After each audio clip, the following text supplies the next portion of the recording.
I am the contract husband of Gabriella Lin, president of the Lin Group. For 3 years, I played gentle, I played considerate, I played the perfect background prop. I was nothing more than a stand-in. Even the warmth of her fingertips was sustained by a contract. Her crush, Joshua, has returned to the country. At the grand welcome banquet, he was surrounded by admirers, the center of attention. Her fingertips trembled slightly. Everyone thought that I, this cheap substitute, should know better and quietly get out of the way, including myself. I silently packed my luggage, ready to disappear completely. But late at night, she chased barefoot to the guest room, gripping my wrist tightly, her eyes reddened, her voice trembling. Chapter 1. I learned about Joshua's return from a push notification in the financial news. In the photo, he wore a perfectly tailored suit, standing at the airport's VIP passage. His smile so flawless it looked as if it had been measured with a ruler. The headline was eye-catching. Wall Street elite Joshua returns to China with a $100 billion project, set to shake up the city's business world. My finger paused on the screen for a fraction of a second. Then I swiped it away expressionlessly.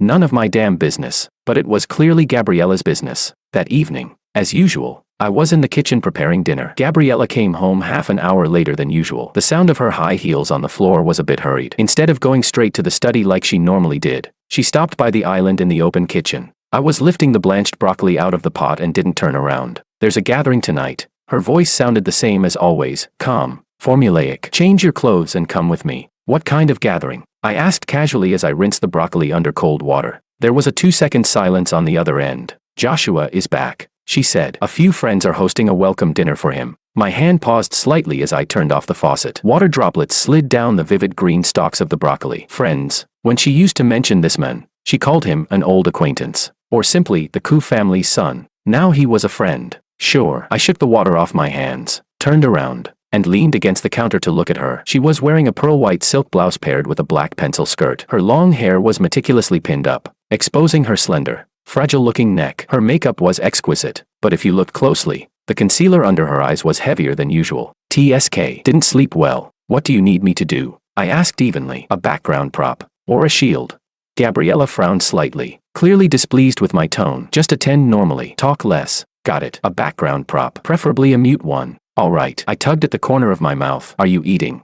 No. No time. She glanced at her watch. Hurry up. The driver will be downstairs in 20 minutes. She turned and went upstairs, her steps still a little rushed. I watched her disappear around the corner of the stairs, then looked down at the 2 dishes and 1 soup already set on the counter. Fine. Don't eat then. I'll eat by myself. I finished dinner unhurriedly, washed the dishes, and went upstairs to change. There was a whole row of outfits in the closet that Gabriella had people prepare for me, low-key in appearance, but terrifyingly expensive brands. I picked the most inconspicuous dark gray shirt and black pants. The man in the mirror was fairly tall, with a decent face, but the laziness between his brows didn't quite match the carefully chosen outfit. I brushed the slightly overlong hair from my forehead. TSK. Forget it. No one would be looking at me tonight anyway. When I went downstairs, Gabriella was already waiting in the living room. She had changed into a smoky pink satin gown, with a small black blazer draped over it. A pair of diamond stud earrings shimmered subtly under the lights. She was looking down at her phone, the lines of her profile drawn a little tight. Hearing my footsteps, she looked up at me, her gaze sweeping over me once without comment. Let's go. The atmosphere in the car was stifling. She kept looking at the night scenery flashing past the window, her fingertips unconsciously rubbing along the edge of her phone. I leaned against the other side, eyes closed, resting. The welcome banquet was held at a private top-floor club in the city center. The elevator went straight up. The moment the doors opened,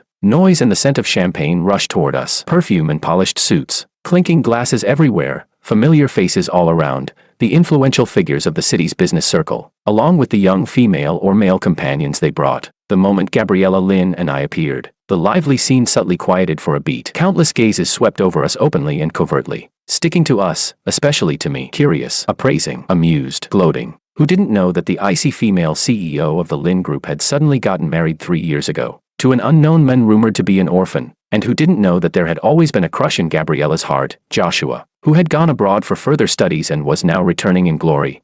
As the stand-in, tonight was when I was supposed to make my appearance and immediately exit the stage. Gabriella lightly hooked her arm through mine, her fingertips faintly cool. A flawless social smile appeared on her face as she faced those gazes and led me inside. Gabriella, over here.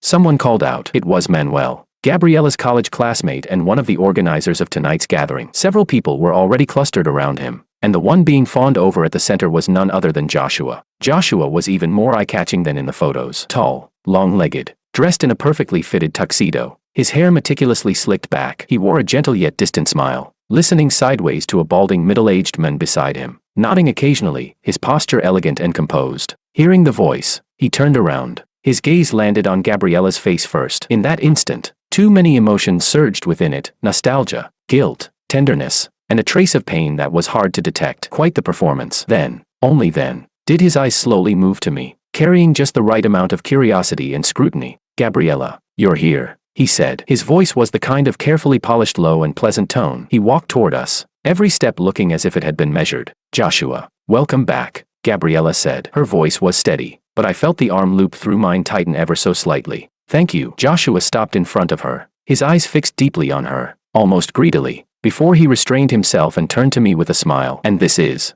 The entire room fell quiet. Everyone pricked up their ears. Gabriella took a breath. Her voice was clear and even. "My husband, Albert." "Hello." Joshua extended his hand toward me, his smile impeccable. "I've often heard friends mention you. Finally meeting you today." I looked at the hand he offered. Long, clean fingers, neatly trimmed nails. I smiled as well and shook it. His hand was slightly cool, his grip neither light nor heavy, carrying a subtle, almost territorial pressure. "Mr. Koo, I've heard a lot about you," I said as I let go and slid my hand back into my pocket, my tone lazy. "Just saw you in the news, 100 billion project." Impressive. It sounded like praise, but paired with my drawl, it came off more like perfunctory politeness. Joshua Koo's smile didn't change, but his eyes grew a shade deeper. "Just a small achievement, hardly worth mentioning. Not like you, Albert, winning Gabriella's favor. That's the real victory in life." There was a barb in those words. A few people around us were already wearing expressions of eager anticipation. Gabriella frowned, as if she wanted to say something. I spoke before she could,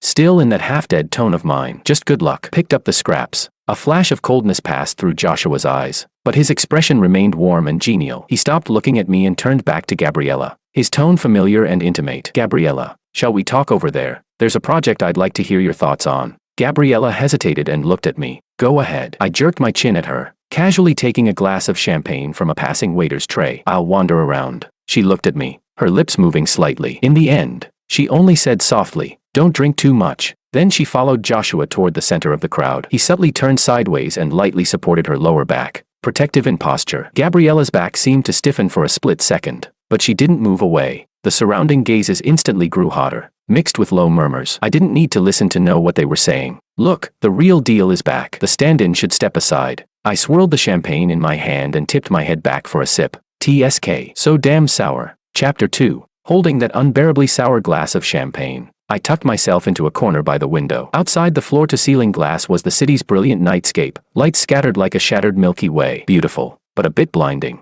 The atmosphere inside was lively. Joshua was unquestionably the absolute center. Wherever he went, a crowd gathered around him. He chatted with ease, quoted references effortlessly, occasionally tossing out a few cutting-edge insights that drew nods of agreement, eyes full of admiration and ingratiation. Gabriella stood beside him most of the time. She didn't speak much, only offering a brief comment or two when Joshua looked at her. She stood straight, her profile looking slightly blurred under the shifting lights. Someone drifted over to my side and offered me a cigarette. It was Manuel, the one who had called out to Gabriella earlier. He wore a smile, but his eyes carried a sharp, probing look. "Albert, hiding out here by yourself?" He lit the cigarette for me. I took a drag and didn't answer. He didn't mind. Leaning against the railing beside me, he also looked toward the center of the crowd and clicked his tongue. "That Joshua kid went abroad, got himself gilded, and now he's on a whole different level. Just look at that presence." I exhaled a smoke ring. "I hear he did extremely well on Wall Street these past few years, holding a ton of resources in his hands. Now that he's back, several major families are scrambling to work with him." Manuel glanced at me and lowered his voice. "Back in college, he and Gabriella were the golden couple of our department. Later, when the Koo family ran into trouble, he had no choice but to go abroad. And Gabriella back then, sigh." He didn't finish the sentence, but everything was already packed into that sigh. Golden couple, no choice, regret,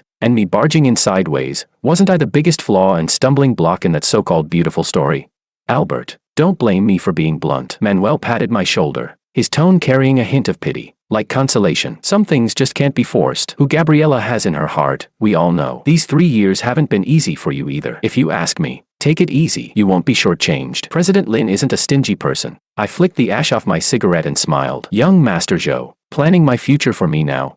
Manuel looked a bit awkward under my smile and laughed it off. "Not like that. I just think you're a sensible guy, Albert. This circle works like this. Today the east wind overpowers the west. Tomorrow the west wind overpowers the east. You've got to go with the flow, right?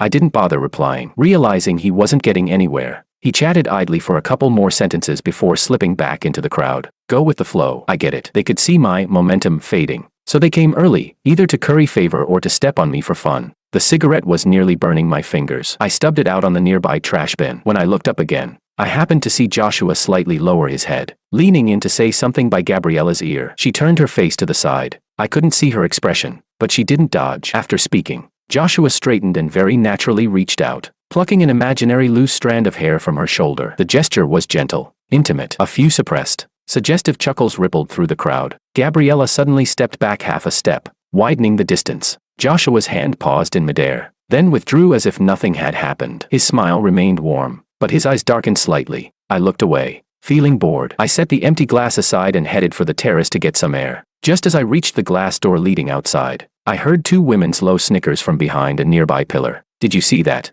Gabriella really knows how to put on an act. Tell me about it. Inside, she must be thrilled. The moment young Master Ku came back, her eyes were practically glued to him. And that bargain bin husband of hers, what patience. The cheating is practically set in stone, and he can still pretend nothing's wrong. If it were me, I'd have no face left to stay. Shoo. Keep it down. But honestly, Gabriella's ruthless. Back when Joshua's family fell apart, she immediately found a stand-in and got married. Played her cards beautifully. Now that the real one's back, I'd say the stand-in's days are numbered. Contracts probably expiring. Just wonder how much Gabriella is willing to pay in breakup compensation. Their voices gradually faded as they walked away. I leaned against the cold glass door. The night wind brushed over me, carrying a chill. Breakup compensation. Contract expiration. So in everyone's eyes, this was already a foregone conclusion. No need to spell it out. Fine by me. Chapter 3. I stayed on the terrace a while longer, until the wind finally blew away some of the irritation in my chest. Only then did I turn back inside. The moment I stepped through the door, I ran straight into Gabriella's searching gaze, slightly hurried, unmistakably anxious. When she saw me, she seemed to let out a quiet breath of relief, though her brows were still knit together. Where did you go? She walked up to me, her voice lowered, carrying a trace of urgency she didn't quite manage to hide. Went to get some air. I looked at her. There was an unnatural flush on her cheeks, whether from alcohol or something else.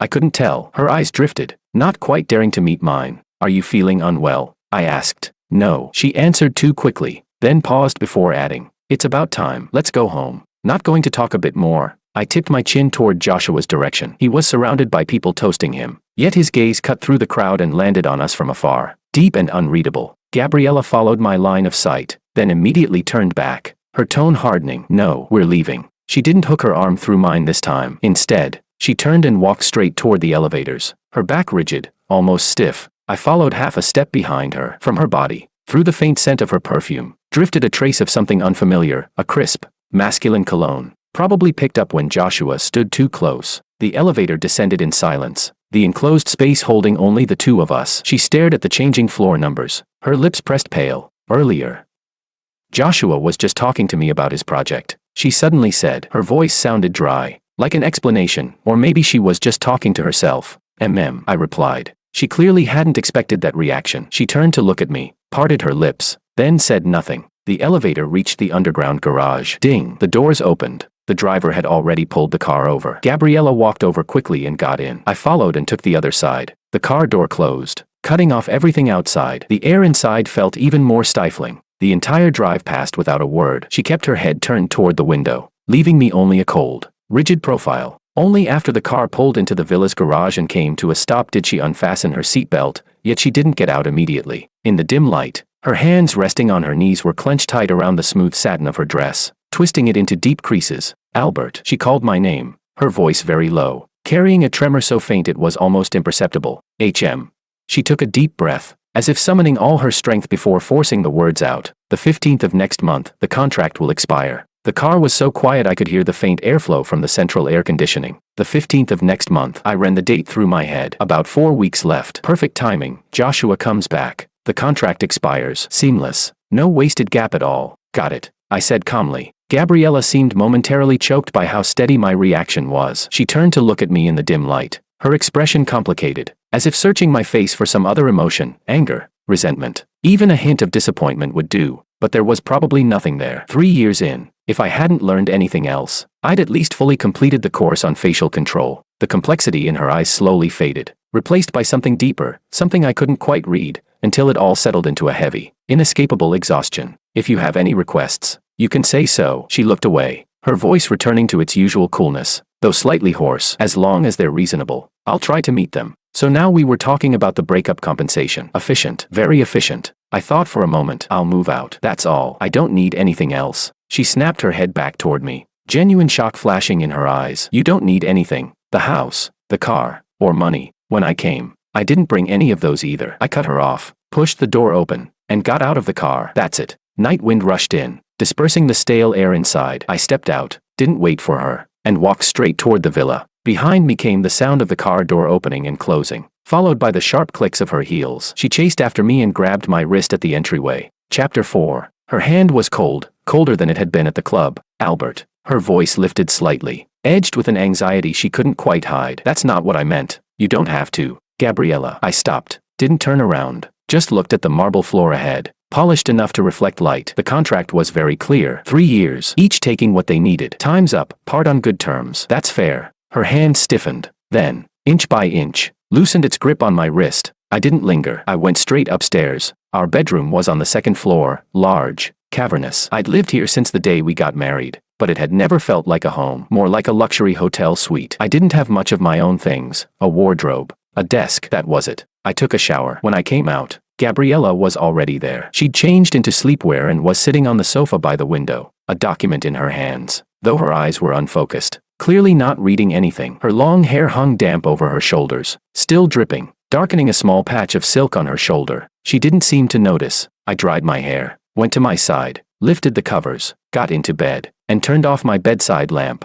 The room was left with only the dim yellow glow of the floor lamp on her side. After a long while, I heard the soft sound of the document being set down on the coffee table, then the faint rustle of footsteps. She came to the bed, lifted the covers on the other side, and lay down. The bed was big. There was space enough between us for at least 2 people. That was how we slept in the first year. The second year too. The third year, sometimes we were closer, sometimes not. It depended on the situation, on the need, on whether this performance needed to look more convincing. But most of the time, it was like now, a clear boundary, a river drawn clean between us. From her came the light scent of body wash, the same brand I used, but mixed with her own presence. It smelled different, and beneath it, a very faint trace of something else, an unfamiliar cologne that hot water hadn't completely washed away. I closed my eyes. Albert. In the darkness, her voice was very soft, as if afraid of disturbing something. Are you asleep?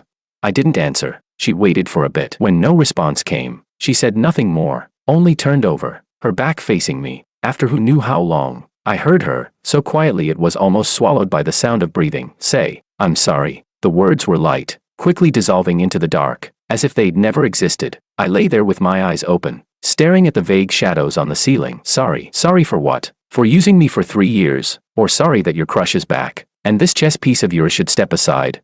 Or maybe it was just a sliver of insignificant guilt, for leaving me alone to face those gazes and whispers at the banquet tonight. There was no need, really. It was just a contract. Payment exchanged. Debt settled. No one owed anyone anything. Chapter 5. I was woken up the next morning by my phone vibrating. I grabbed it and glanced at the screen. It was Manuel. That bastard had just given me advice last night. What did he want so early in the morning now? I flicked my eyes to the side. Gabriella was already up. Her side of the bed was neatly made. I could hear the sound of running water from the bathroom. I answered the call, my tone less than friendly. Hello, Albert. You up yet? Didn't interrupt anything good, did I? Manuel's voice carried a gossip-fueled excitement. Get to the point. Heh. So, how did things go last night? You and President Lin didn't have a fight, right? He lowered his voice. I'm saying this because I really treat you like a brother. Over on Joshua's side, things are moving fast. Early this morning, several partners who were originally negotiating with Lin Group started getting vague. Pretty obvious who they're aiming at. Aiming at President Lin. I sat up and leaned against the headboard, responding with a flat, emotionless, oh. Manuel clearly hadn't expected that reaction. He paused, then continued, Albert, you need to be mentally prepared. Joshua came back with insane momentum, and from what I can tell, he's not letting go of President Lin. Your position, it's shaky. Listen to your brother, while President Lin still has a bit of, well, that feeling for you. Fight for what you should. Get something tangible out of it. Don't take a loss. Finished? I asked. Finished. All right. Hanging up. I didn't wait for him to say anything else before ending the call. The sound of water from the bathroom stopped. A moment later, Gabriella Lin came out, towel drying her hair. She'd changed into a professional suit, her makeup flawless, once again the impeccable President Lin. Only the concealer under her eyes looked even heavier than usual. She froze slightly when she saw me sitting on the bed with my phone, her gaze flickering away before quickly steadying. "You're awake. Breakfast is downstairs." She walked over to the vanity and turned on the hair dryer. The hum of the dryer filled the room, drowning out everything else. I didn't move, just watched her dry her hair. Her movements were a bit rushed, like she was in a hurry, or like she was avoiding something. When her hair was about 70 or 80% dry, she turned off the dryer. The bedroom fell instantly quiet. The silence felt abrupt, uncomfortable. She spoke to the mirror all of a sudden, without the noise of the dryer. Her voice sounded unusually clear and unusually dry. "I'll be home late tonight. There's a very important international conference." I responded, lifting the blanket and getting out of bed, heading toward the bathroom. As we brushed past each other, I caught the scent of her body wash, the same brand I used. That irritating trace of cologne from last night was finally gone. "Albert," she called after me. I stopped at the bathroom door without turning around. "About last night," she hesitated, as if choosing her words carefully. "Joshua. He was just being polite. Those collaborations, it's normal business competition." She was explaining, with excuses that sounded pale and powerless even to herself. "You don't need to explain any of this to me." I cut her off and pushed open the bathroom door. "Your personal matters, your business matters, they have nothing to do with me anymore. And also," I turned back and glanced at her once. She stood in front of the vanity, her back straight, but her face looked slightly pale. "Starting today, I'll pack my things. Once I find a place, I'll move out. I won't drag it out until next month."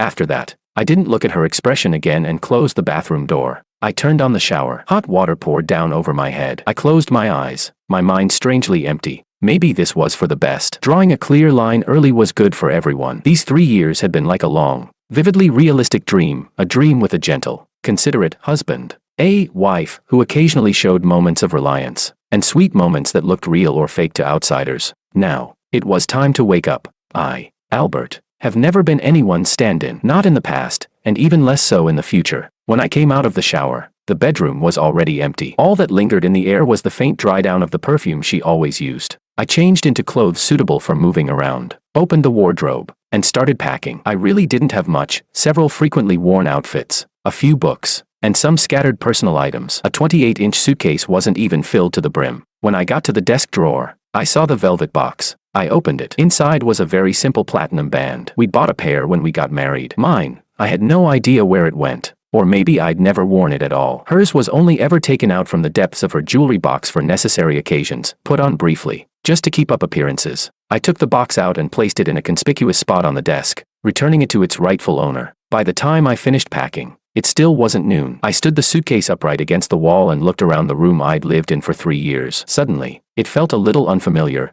and a little ridiculous. Downstairs, the housekeeper Miriam was busy in the kitchen. When she saw me coming down with a suitcase, she jumped, the cleaning cloth dropping from her hands. "Sir, you're Miriam. Thank you for taking care of me all this time." I smiled at her. "I'm moving out for a while." Miriam was an old hand in the Lin household. She'd been here since the day I moved in. She was kind, sometimes. When she saw me alone at home, she'd quietly leave me some snacks from her hometown. She looked at me, her lips moving slightly. There was reluctance in her eyes, concern too. In the end, she only sighed, said nothing, and turned to pour me a cup of warm water. "No matter what, sir, take good care of yourself." "I will." I took the cup and drank. The warm water slid down my throat, easing that vague, hollow feeling just a bit. I didn't wait for Gabriella to come home that night. That afternoon, I contacted an agent directly and viewed several apartments. In the end, I rented a 1-bedroom in an older residential complex not too far from my workplace. Simple, clean. 3 months deposit, 1 month's rent. Contract signed on the spot.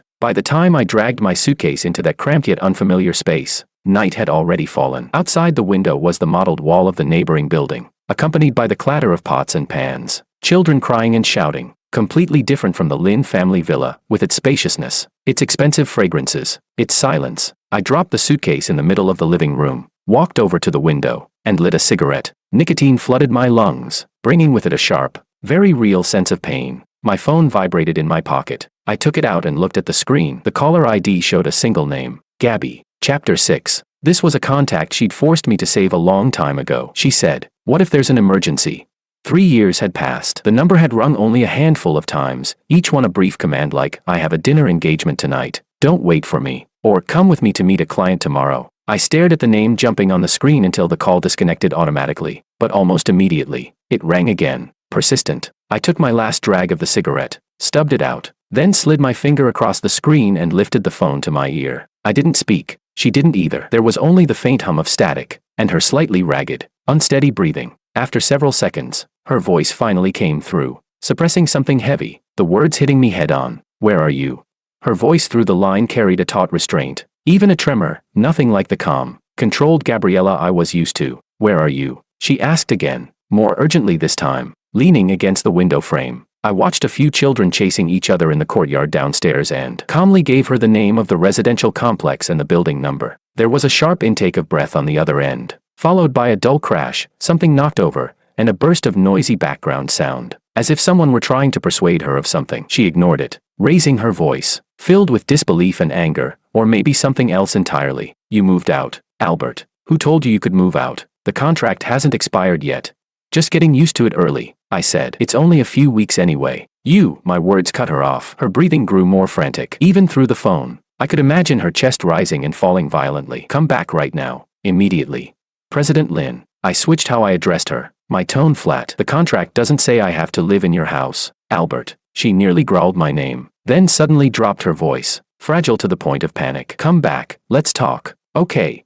That last "okay" was light as a feather, carrying a note of near pleading I had never heard from her before. I fell silent. Downstairs, a child tripped and fell, bursting into loud sobs. His mother ran over, scooped him up, and murmured softly to soothe him. "It's too late, President Lin," I said. "There's nothing to talk about. Get some rest." I didn't wait for her response. I hung up and turned the phone off. The world went quiet. I tossed the phone onto the coffee table, where a thin layer of dust had already settled, then walked into the tiny kitchen and opened the fridge. It was completely empty, save for a layer of frost, a far cry from the Lin family's massive double-door refrigerator, always packed with imported ingredients and stocked with snacks and drinks prepared by a chef. I tugged at the corner of my mouth, closed the fridge, grabbed my keys and wallet, and went downstairs. There was a convenience store at the entrance of the complex, open 24 hours. I went in, grabbed a few cups of instant noodles, some sausages, and a whole pack of canned beer. At checkout, the cashier auntie glanced at me, probably because I was a new face, and the empty suitcase I'd dragged along was a bit eye-catching. Back in the little apartment,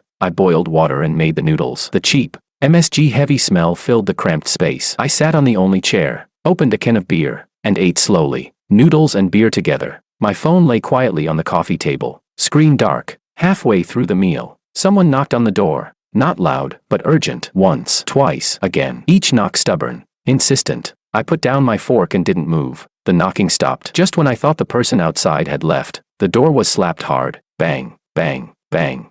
The sound was piercing in the still night. "Albert, open the door. I know you're in there." It was Gabriella's voice, strained with suppressed sobs and anger. I frowned, stood up, walked to the door, and looked through the peephole. Outside stood Gabriella, dressed in an off-white suit that clearly cost a fortune. Her hair was disheveled, her meticulously applied makeup smeared. Her eyes were red and swollen, fixed on the door as if she could burn straight through it. She was barefoot, her high heels dangling from one hand, her toes curled against the cold concrete, coated in dust. I had never seen her like this, disheveled, unraveled, like a lost child. I took a deep breath, and opened the door. Chapter 7. The light from the hallway spilled in through the open door, bringing with it the heavy warning scent of alcohol clinging to her. When she saw me, her eyes widened abruptly. Complex emotions churned inside them, grievance, anger, relief, and a kind of panic I couldn't understand. "You," she opened her mouth, her voice hoarse beyond belief. Then she suddenly shoved past me, stumbling into the apartment. The tiny living room was fully exposed at a glance. The suitcase standing in the corner, the half-eaten cup of instant noodles and empty beer cans on the coffee table, the smell of cheap food lingering in the air. Everything here was utterly out of place with her, with the world she came from. She stood in the middle of the room, looking around,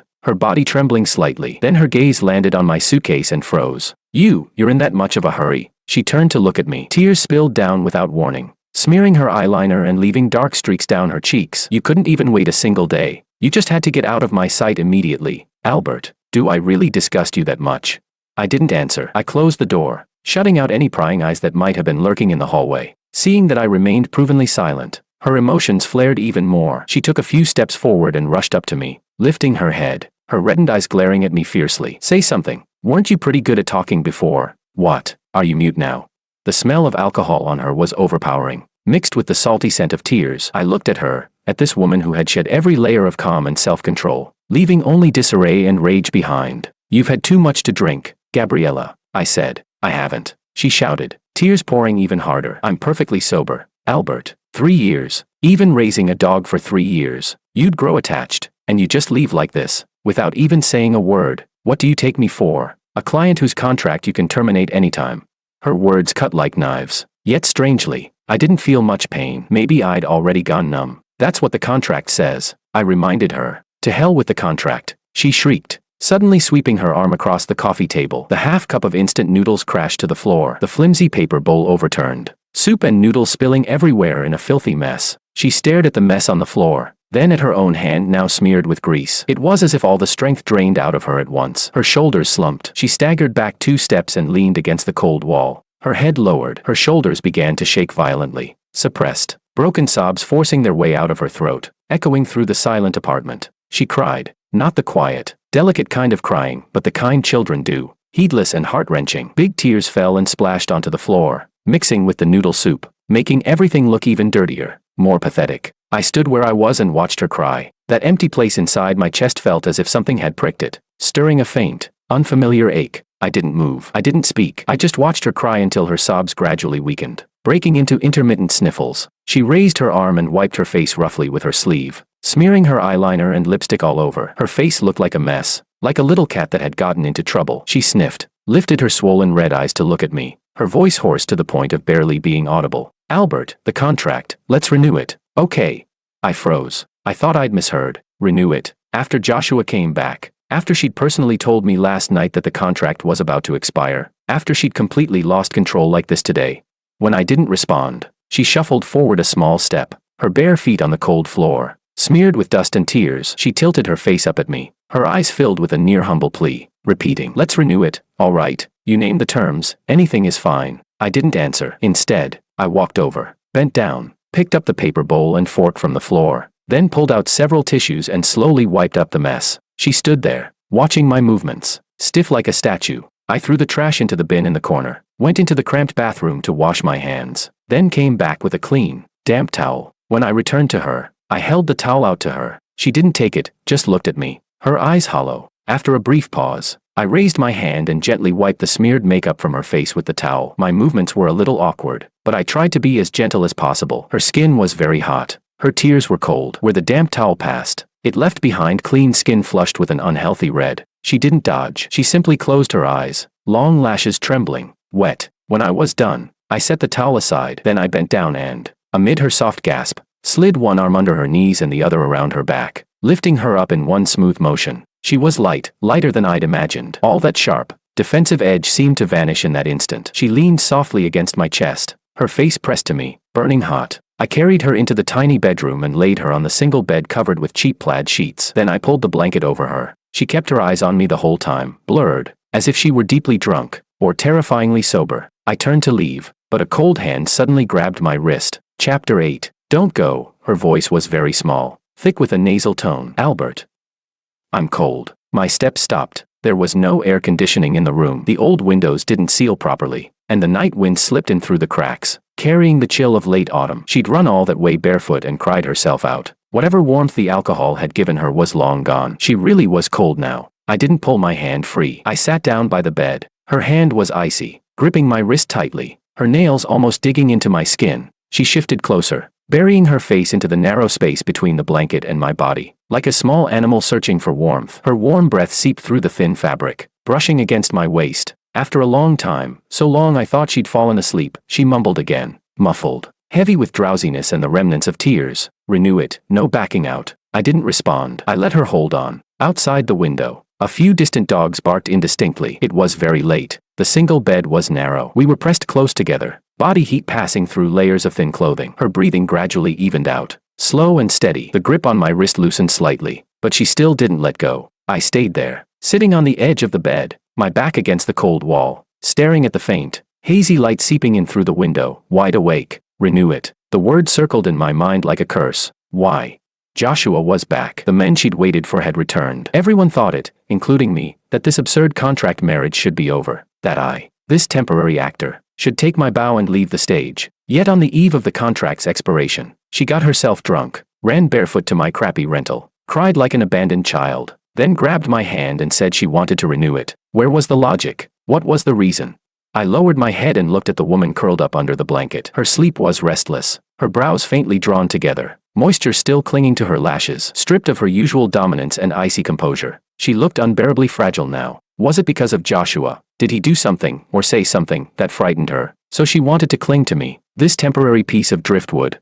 Or was it that these 3 years hadn't just been an act? The thought barely surfaced before I crushed it. Ridiculous. Albert, what are you hoping for? Hoping that this performance crossed the line into something real? Hoping that someone like Gabriella would develop feelings for her contract husband? Anything beyond pure exploitation? Don't flatter yourself. A faint pain came from my wrist. Even in her sleep, her nails were unconsciously pressing in. I moved slightly, trying to pull free. She seemed startled even in her dreams, tightening her grip instead. A muffled, tearful murmur slipped from her lips. I froze and didn't move again. Forget it. Why argue with a drunk? When she sobered up tomorrow and remembered everything tonight, she'd probably feel nothing but embarrassment and regret. By then, without me saying a word, she'd pack up the word renew, along with tonight's disgrace, and throw it straight into the trash. It wasn't until the sky began to lighten that I finally dozed off, leaning against the wall. I hadn't slept long when a slight movement in my arm startled me awake. Gabriella was awake. She blinked in confusion at first, clearly not registering where she was. Then she saw my chin. Far too close. She felt how intimate our position was, and, her own hand tightly gripping my wrist, her body stiffened violently, as if she'd been burned. She released me at once, recoiling to the other side of the bed, curling in on herself with her back pressed against the cold wall. Morning light seeped in through the not quite closed curtains, falling across her face. The tear tracks and smeared makeup from last night were gone, leaving only a pallid complexion and a pair of eyes widened by shock, embarrassment, and disbelief. She looked down at the clothes she was wearing, then around the crude, unfamiliar bedroom. Finally, her gaze fixed on me. In her eyes, I could clearly see last night's memories rushing back in full, from drunkenly knocking on my door, to losing control, to sobbing hysterically, and finally, that one sentence, renew the contract. Her face visibly changed color, draining of blood, then flushing rapidly, so red it was almost painful to look at. Her expression shifted from confusion, to shame and anger, and finally to a deadened despair mixed with self-loathing. She opened her mouth as if to say something, but no sound came out. Then she abruptly threw off the blanket. Without even looking for her shoes, she jumped out of bed barefoot and staggered toward the door. I stayed seated, unmoving, listening to the hurried, chaotic footsteps outside, then the sound of the door opening, closing, and finally a loud bang. Silence returned. All that remained was a trace of her body heat in the blanket, and in the air, the lingering, damp, disheveled smell of alcohol and tears that hadn't yet fully dispersed. I slowly exhaled and flexed my wrist, which still felt slightly numb from her grip. Then I stood, walked to the window, and pulled the curtain aside a little. Down below, that familiar black sedan was still parked there. The driver's door opened, and her driver, John, hurried toward the building entrance with a worried look. Moments later, he emerged supporting Gabriella, unsteady on her feet, hair in disarray, still barefoot, and carefully helped her into the back seat. The car didn't pull away immediately. The rear window lowered halfway. She turned her face toward the window of my apartment. It was too far away for me to see her expression clearly. I could only make out her pale face in the morning light, and the way she bit down hard on her lower lip. Then the window slowly rose, cutting off the view. The car started and drove out of the rundown complex, disappearing into the thin morning traffic, as if everything that had happened the night before had been nothing more than an absurd, surreal dream. Chapter 9. The dream was over. The princess had returned to her castle, and Cinderella, oh no, me, this temporary actor, should go back to where he belonged. I pulled the curtains shut, turned around, and began cleaning up the mess in the living room. I wiped the stains off the floor, tossed the empty beer cans into the trash, and opened the window to air out that unpleasant smell. Then I picked up the phone I'd thrown onto the coffee table last night and never turned back on, and pressed the power button. The screen lit up the moment the signal returned. Dozens of notification sounds exploded at once, missed calls and messages vibrating wildly in my palm. Most of them were from the same contact, Gabby. The most recent text had been sent half an hour ago, right after she woke up and fled in panic. Just a few words, but they felt like they'd taken all her strength to type. About last night, forget it. I'm sorry. I stared at that line for a long time. Then my thumb hovered over the delete button. It paused for a few seconds. In the end, I didn't press it. I simply backed out of the message app and opened the real estate agent's WeChat instead. I've decided on the apartment. Can we sign the contract today? The agent replied almost immediately. Of course, sir. I'll bring the contract over right away. I said. No need. Send me the address. I'll go sign it myself. Some places, you've stayed long enough. Some roles, once they're done, and when it's time to leave, you should leave cleanly. I took one last look around this so-called home I'd only lived in for a single night. The smell of instant noodles hadn't quite dissipated yet. On the coffee table, the damp towel she'd used to wipe her face last night lay crumpled into a ball, like the wreckage left behind after a wild party. I picked up the suitcase I hadn't even opened, closed the door. When I reached the entrance of the complex, John's black car was still parked in the same spot as yesterday. He got out and walked toward me quickly, his face respectful, with a trace of complicated emotion he didn't quite manage to hide. "Sir, President Lin asked me to pick you up." I didn't stop walking. "No need. I'll take a cab." "Sir." John blocked me, lowering his voice, almost pleading. "Please don't make things difficult for me. President Lin is in a really bad state today. She didn't even go to the company. If you still don't go back, I'm afraid my job will be finished." He wasn't young. There was gray at his temples. He'd driven for the Lin family for more than a decade. He'd watched Gabriella Lin grow up. I stopped and looked at him. John rubbed his hands together, his face full of helplessness. "Sir, I know I don't have the standing to say this." His voice dropped even lower, almost a whisper. "But President Lin, she's suffering." The moment Joshua came back, he started pushing hard. The things he said at last night's banquet sounded polite, but every word cut straight into the heart. Early this morning, several board members' calls went straight to President Lin. He sighed and didn't continue. The sunlight was a bit harsh. I narrowed my eyes. That hollow feeling inside me seemed to be scattered even further by the wind. What remained was a dull sensation, hard to tell whether it was irritation or something else entirely. Joshua was pressuring her. With partnerships, with projects, with their past, with the looks of everyone waiting to see the show, putting her over the fire. And her. She ran to my place, made a drunken scene, left behind a single intoxicated sentence, then sent a text saying, "Forget it, Gabriella. You're still just as cowardly as ever." I pulled open the car door and tossed my suitcase inside. "Let's go." On the way back to the villa, John kept glancing at me through the rearview mirror, wanting to speak, holding back. I closed my eyes and said nothing. The car entered the familiar driveway, passed through the courtyard, and stopped in front of the main house. Everything looked the same as before, and yet, it felt like everything had changed. Chapter 10. Miriam came out to greet me. When she saw me, her eyes lit up, as if she'd finally let out a breath she'd been holding. "Sir, you're back."